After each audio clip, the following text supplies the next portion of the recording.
The Bible says Adam fell short. He didn't fall full. He fell how? It means if the glory of man was 100%, when Adam fell, he fell short. It means he reduced the glory. Let's just assume that the glory was 50 that Adam reduced. It means 50% of the glory was still left.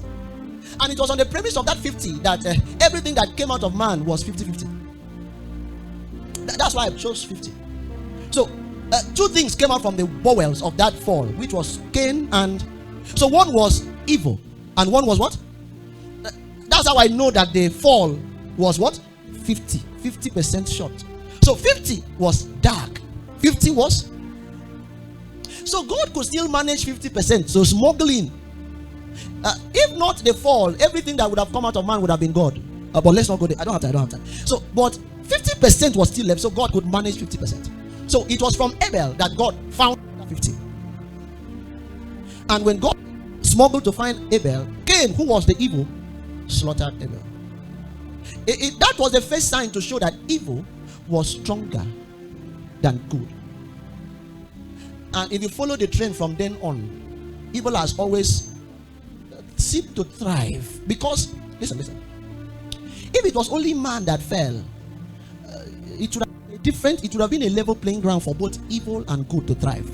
But because when man fell, the earth structure fell. That's why if you plant a maize, you don't plant weed. And you need to weed, you need to labor for the maize to grow. But you have not done anything to the weed, but the weeds are growing. Because already the playing ground is tilted towards one side.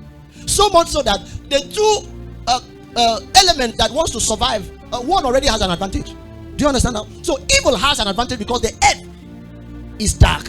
So for good to survive, good needs to fight to survive. That's why the firstborn was evil. The first that came was evil because evil was the dominant. The second that managed to smuggle himself out was. So in the case of Jacob, the Bible says when Esau was to come out, Jacob held. That was the testament of how God wanted every man that is good to look like. Fight evil. Don't allow evil. Hold their leg. That's why God loved Jacob, because Jacob entered into the mind, the kind of how man should live from henceforth. Fight. Don't allow evil, even though they have an advantage, but you can leverage on something. Fight. Hold their leg. Let them not come out.